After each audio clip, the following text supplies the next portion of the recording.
My name is Jessica Wilson, and at 28, I thought I knew what family meant.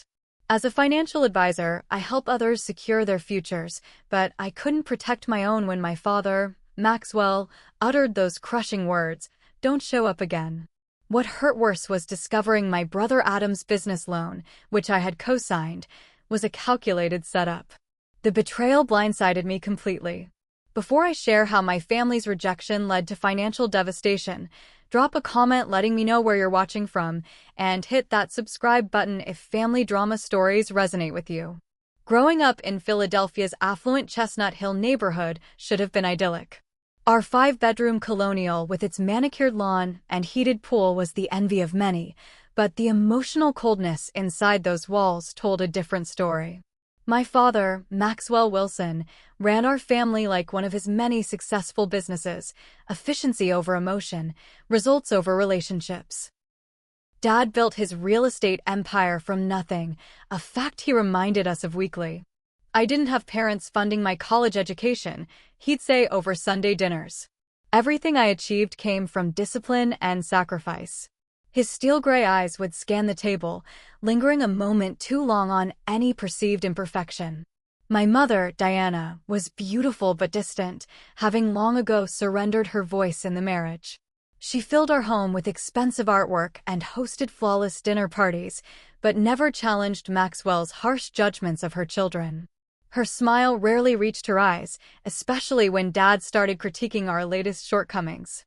Despite the tension that perpetually hung in our home, Adam and I formed an unbreakable bond.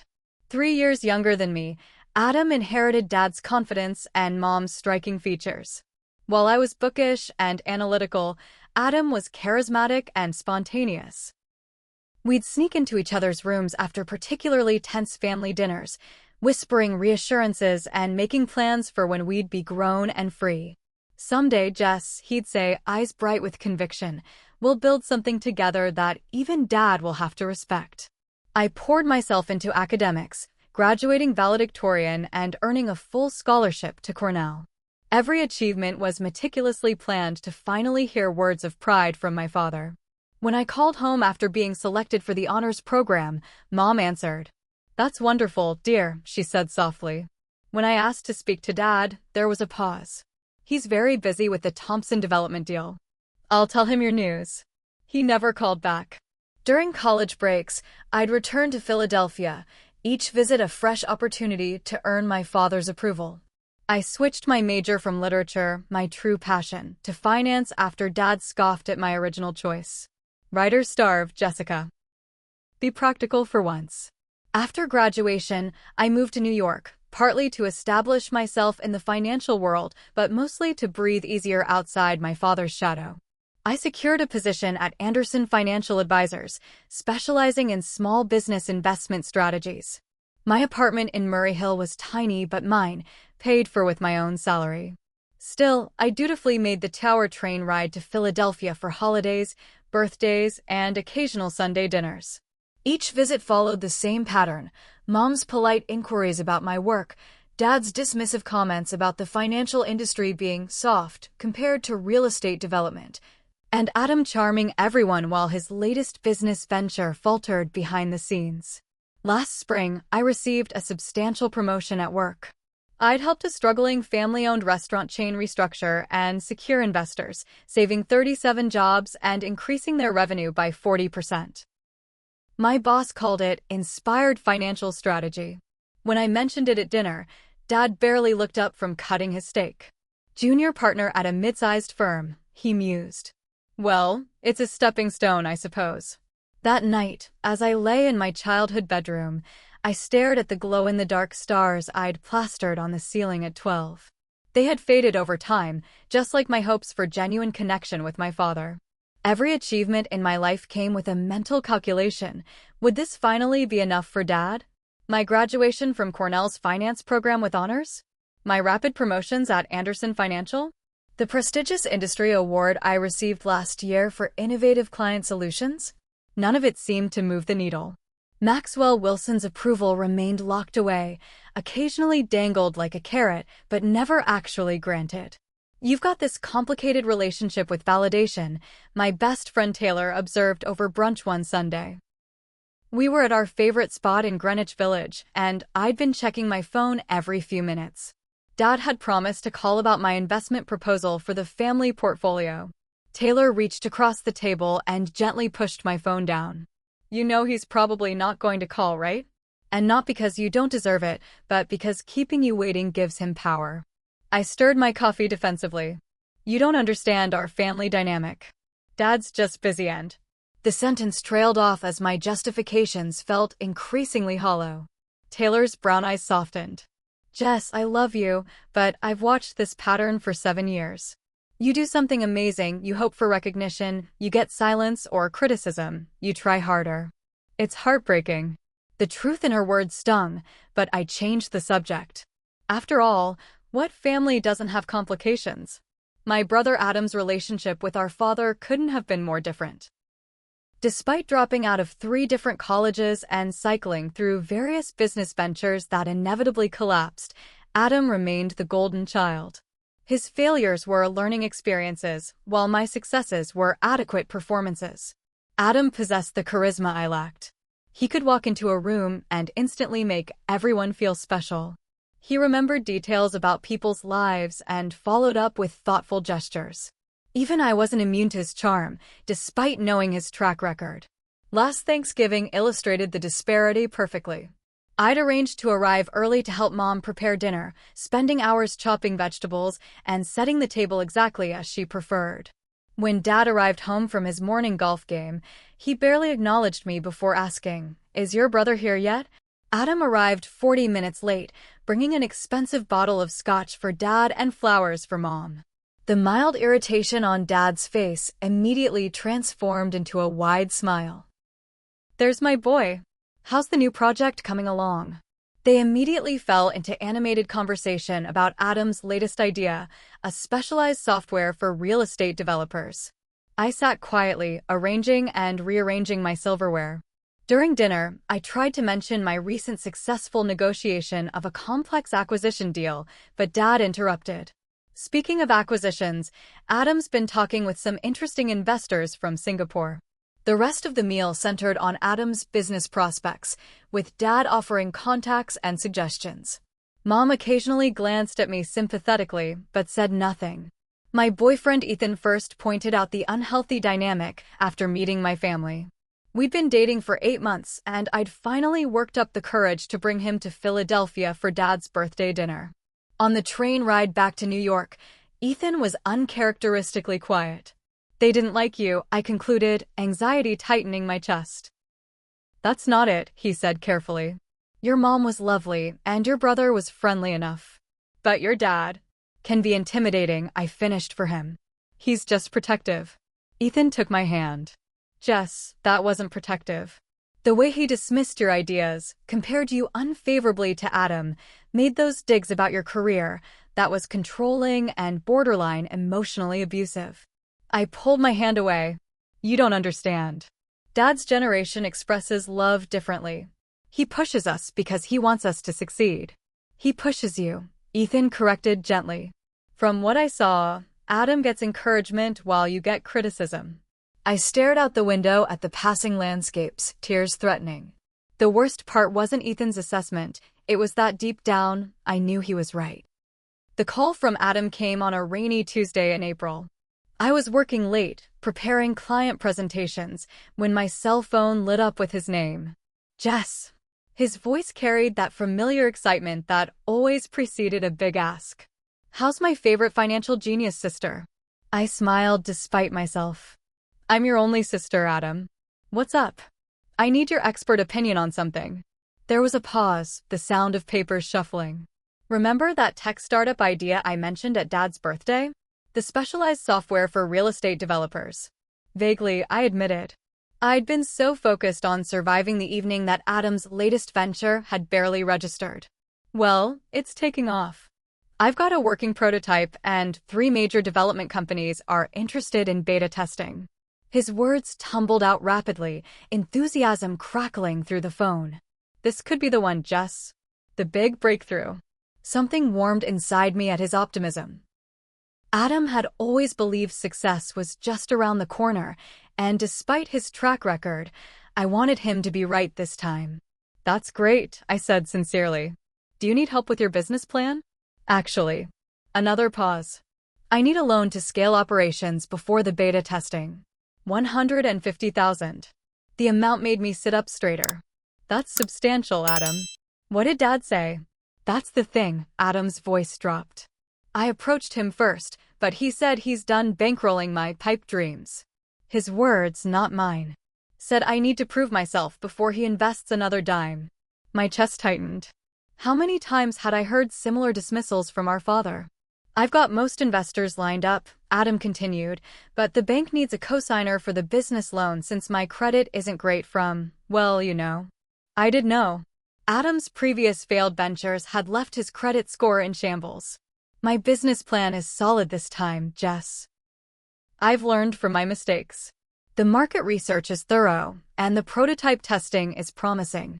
This software could revolutionize how developers track and manage properties. I should have said no immediately. Co-signing was a major financial risk, especially given Adam's history. But the thought of finally doing something significant enough to earn Dad's recognition, helping Adam succeed where Dad predicted failure, was too tempting. Send me the business plan and financial projections, I said. I'll review everything before making a decision. The documents arrived in my inbox 10 minutes later. I stayed up until 3 a.m. analyzing them. The plan was surprisingly detailed and the market analysis more thorough than Adam's previous efforts. The projected returns were optimistic but not entirely unreasonable if the product performed as described. The next morning, over coffee with Taylor, I mentioned Adam's request. You're not seriously considering it, are you? Taylor's forehead creased with concern. Adam has never successfully launched anything. This time feels different, I insisted. The planning is more detailed, and the concept addresses a real market need. And it has nothing to do with proving your father wrong? Taylor raised an eyebrow. I avoided her gaze. This is about helping my brother.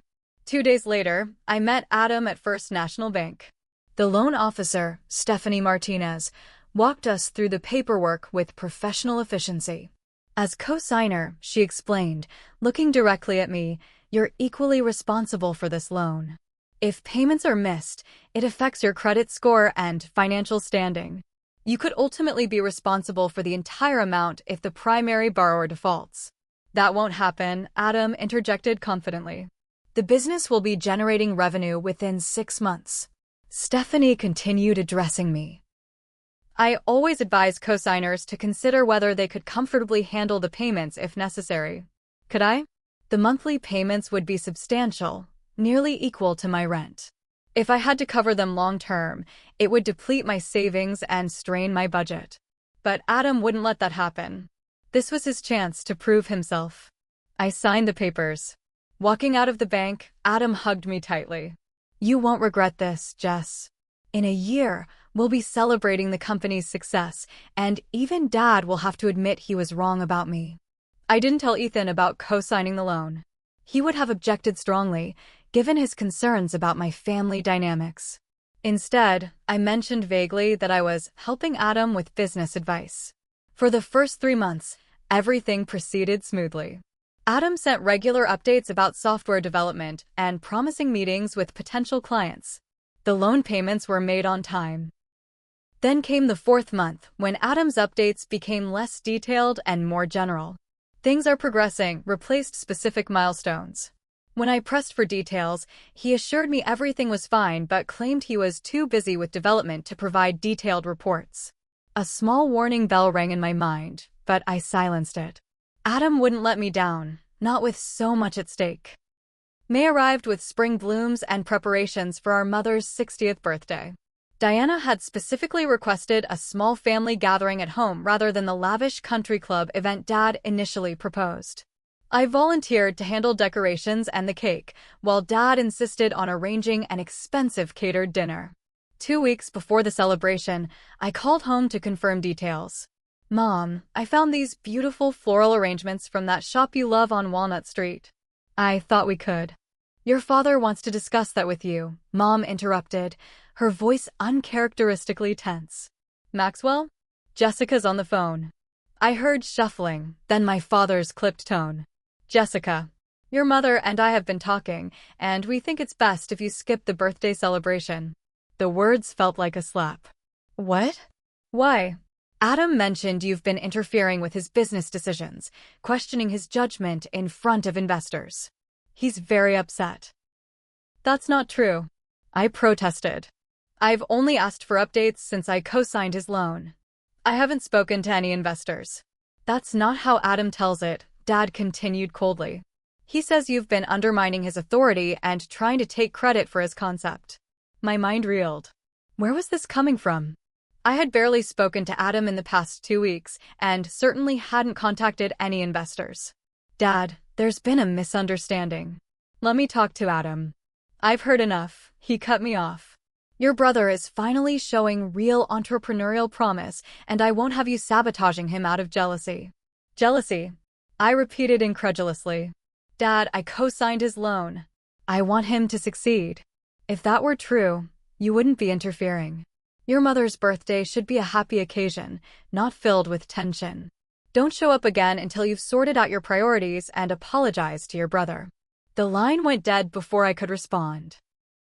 I sat frozen in my apartment, phone still pressed to my ear. Don't show up again. The words echoed, each repetition more painful than the last.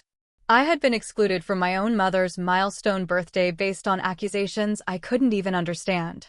When Ethan arrived that evening with takeout, he found me curled on the couch, eyes swollen from crying. What happened? He asked, immediately setting down the food and sitting beside me. Between sobs, I explained the conversation with my father and the baffling accusations from Adam. Ethan's expression darkened. This sounds manipulated, Jess. Have you spoken directly to Adam about these supposed complaints? I shook my head. He's not answering my calls or texts. And what about your mom? Surely she'd want you at her birthday. Mom never contradicts Dad, I whispered. She'll go along with whatever he decides. Over the next few days, I alternated between anger, confusion, and deep hurt. I left voicemails for Adam that went unreturned and drafted emails I never sent. The wall of silence from my family was deafening. My cousin Rachel, Mom's niece, called me the day before the birthday dinner. Just checking if you're driving down tomorrow or taking the train, she asked casually. I'm not coming, I managed, throat tight. What? Why not? Aunt Diana would be heartbroken. I gave a vague excuse about work commitments, unable to admit I'd been explicitly uninvited. The next evening, while I sat alone in my apartment, social media filled with photos of the celebration. Mom smiling beside a cake. Dad raising a toast. Adam with his arm around our mother, playing the devoted son. Extended family gathered in our dining room, the floral arrangements I'd suggested prominently displayed despite my absence. I turned off my phone and cried myself to sleep. The exclusion triggered a downward spiral. I withdrew from friends, made excuses to cancel plans, and threw myself into work as distraction. Taylor eventually showed up at my apartment unannounced with coffee and determination. You've been avoiding me, she stated, pushing past me into the living room. And based on the mountain of takeout containers, you're not taking care of yourself either. I tried to deflect with humor. I'm supporting local businesses. Taylor wasn't amused. Talk to me, Jess. What's really going on? The whole story poured out: the loan, the accusation, the painful exclusion. Taylor listened without interruption, then took my hands in hers. I need you to hear something that might be hard to accept. Your father will never give you the validation you're seeking, and your brother has learned to manipulate that dynamic. But we've always been close, I protested weakly. Adam and I protected each other growing up. People change, Taylor said gently. Or maybe you're seeing who he's always been. Either way, you need to protect yourself now, emotionally and financially. I nodded slowly, the painful truth beginning to sink in. I'd spent my entire life seeking validation from someone who seemed fundamentally incapable of giving it. ## Part 6, Financial Crisis. The first call from First National Bank came on a Tuesday morning in June, exactly 1 week after Mom's birthday. I was in a client meeting when my phone vibrated with an unfamiliar number. I excused myself to take the call in the hallway. Ms. Wilson? This is Victor Jensen from First National Bank's loan department. I'm calling about the business loan for Wilson Tech Solutions. The payment due June 1st hasn't been processed. My stomach dropped. There must be some mistake. My brother handles those payments. As co-signer, you're also responsible for ensuring timely payments, Victor explained patiently. The primary account holder isn't responding to our calls. I'll contact him immediately, I promised, mind racing. How long before it affects my credit score? You have a 10-day grace period before it's reported as late. I strongly recommend resolving this promptly. I called Adam repeatedly throughout the day. Each call went straight to voicemail.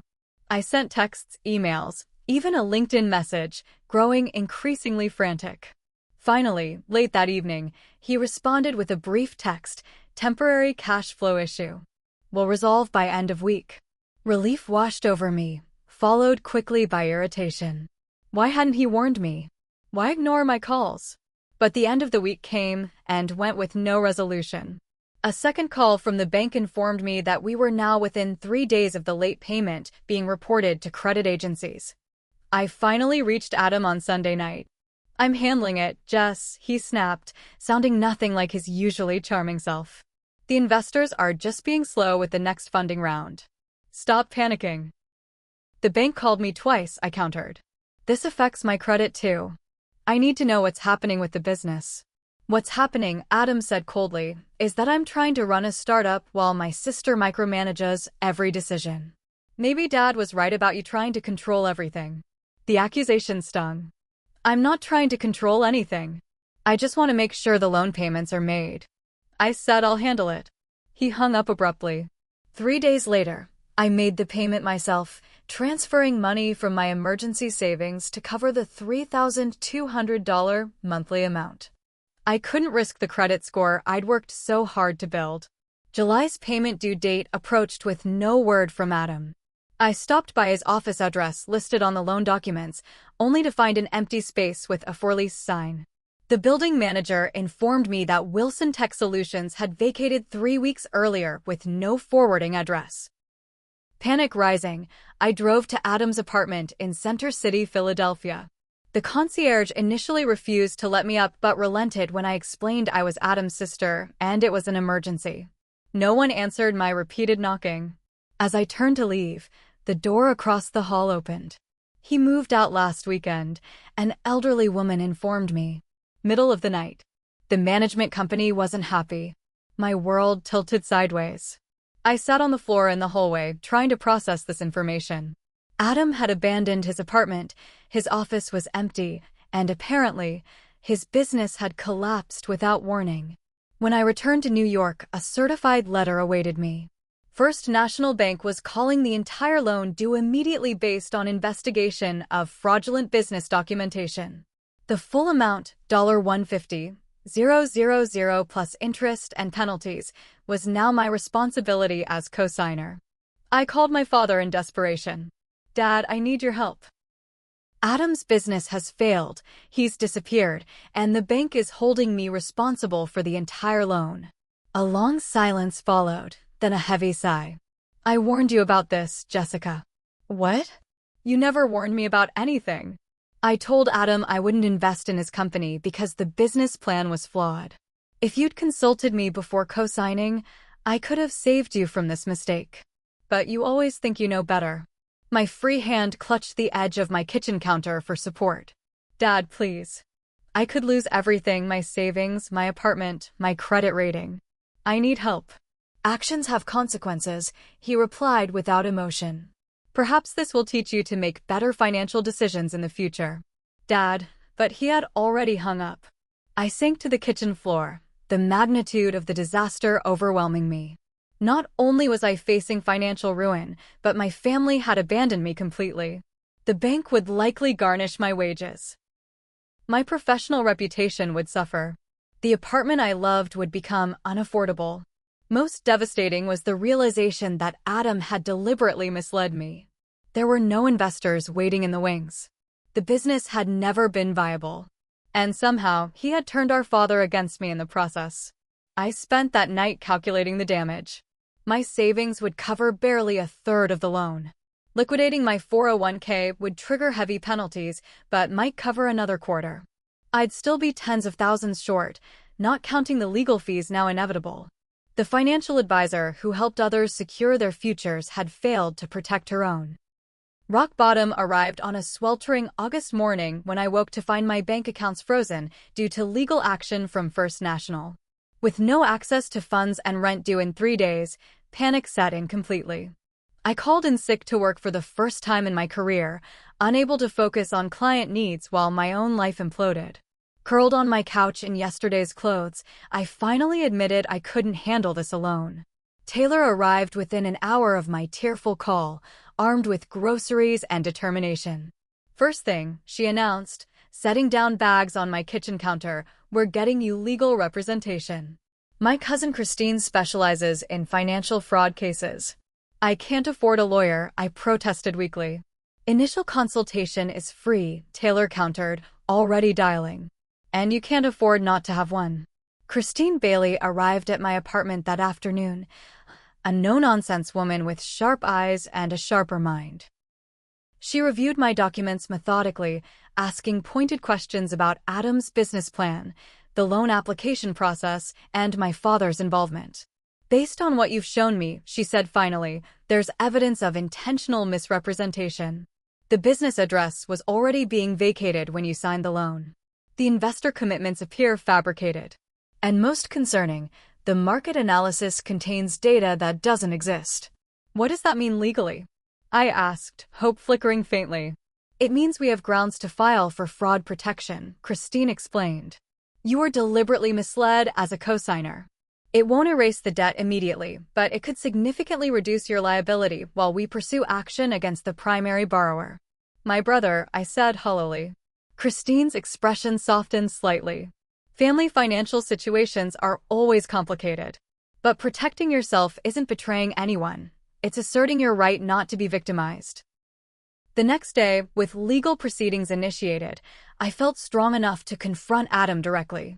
Ethan insisted on accompanying me to Philadelphia, where we discovered Adam had relocated to a luxury high-rise downtown, hardly the behavior of someone whose business had failed.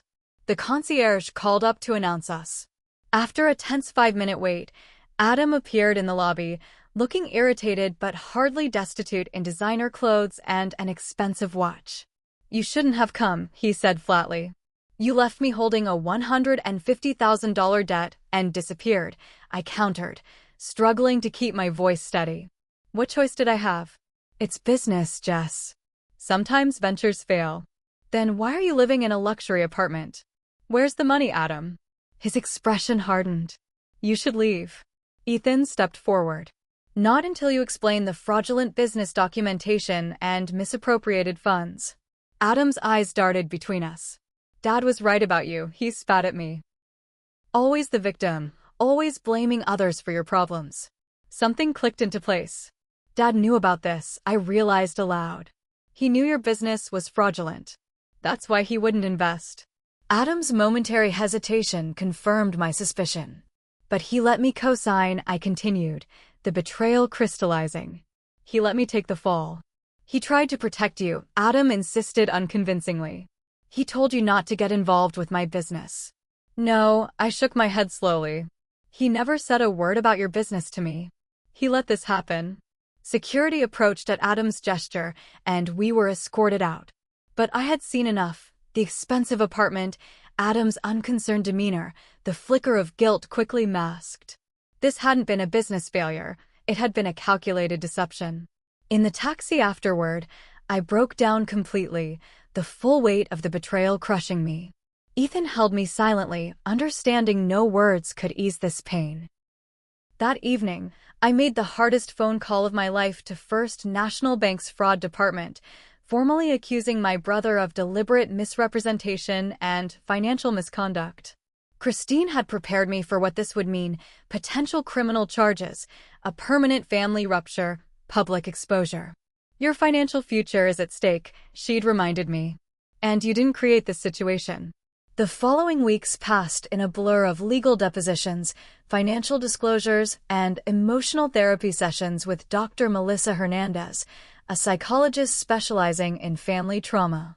Each session peeled back layers of dysfunctional patterns I'd normalized throughout my life.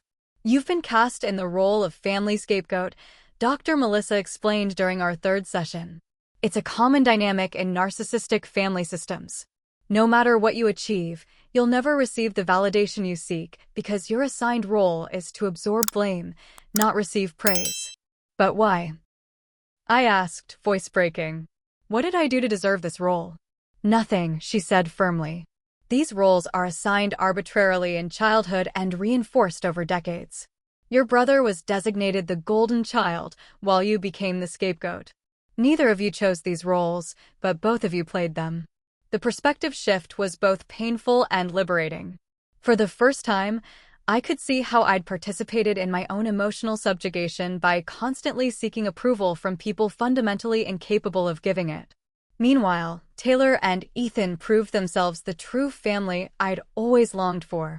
They took turns accompanying me to legal appointments, kept my refrigerator stocked when I couldn't face grocery shopping, and simply sat with me during the darkest moments when words failed.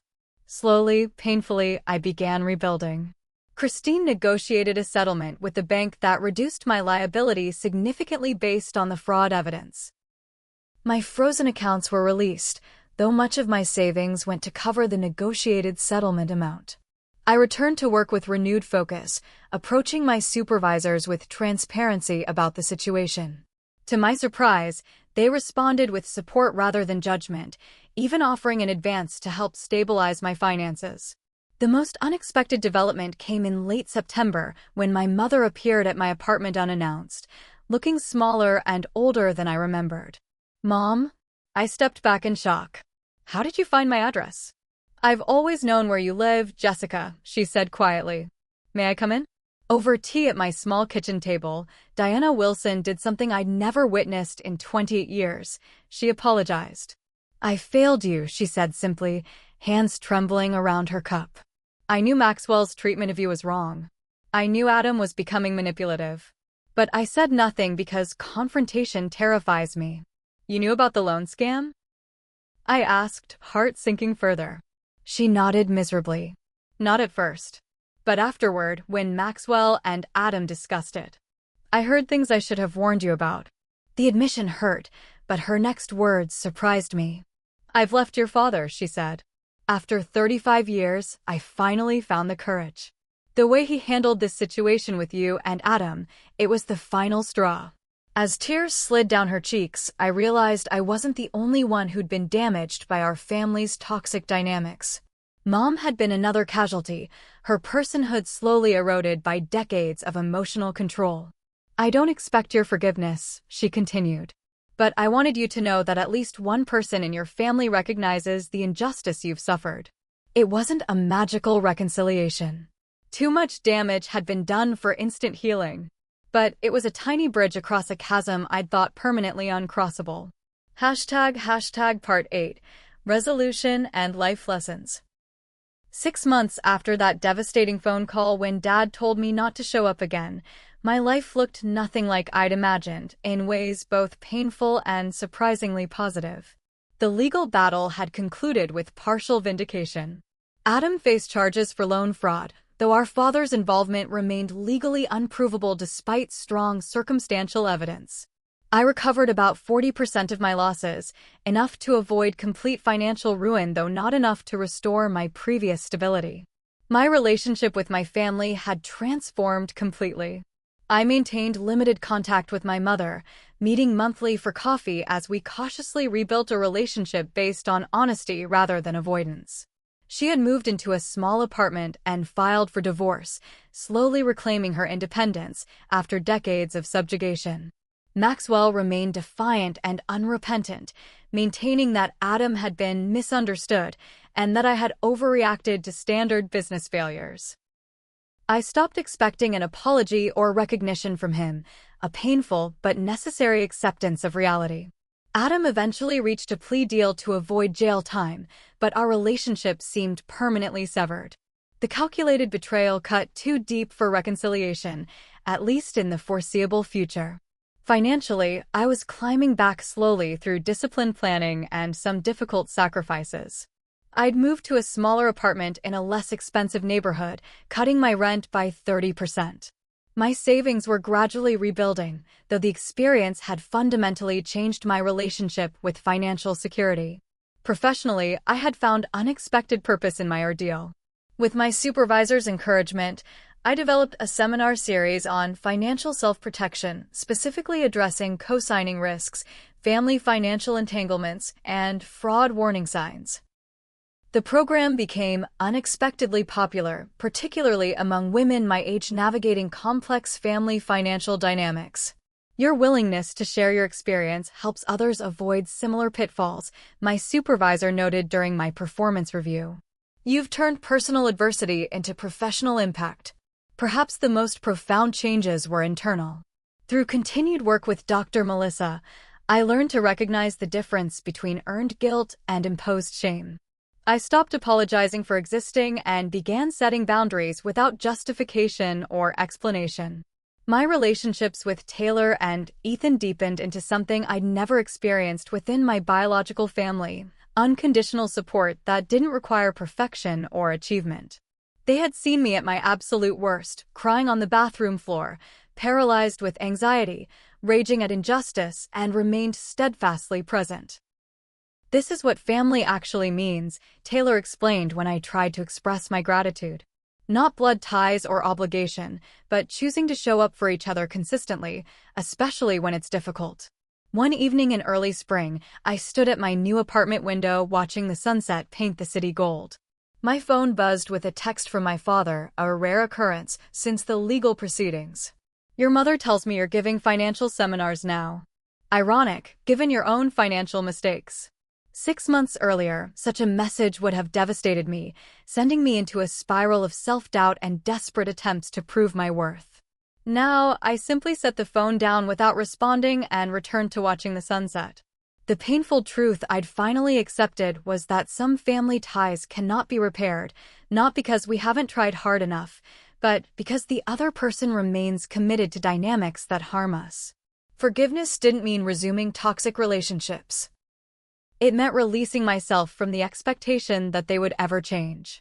I had learned that blood relationships don't automatically deserve loyalty when they've been vehicles for manipulation and harm. Real family, the kind that nurtures rather than diminishes, can be found or created outside bloodlines. My financial recovery would take years, but my emotional recovery had already made remarkable progress. I no longer measured my worth through my father's impossible standards or my brother's manipulative approval. I had found a stronger foundation in self-validation and authentic connections.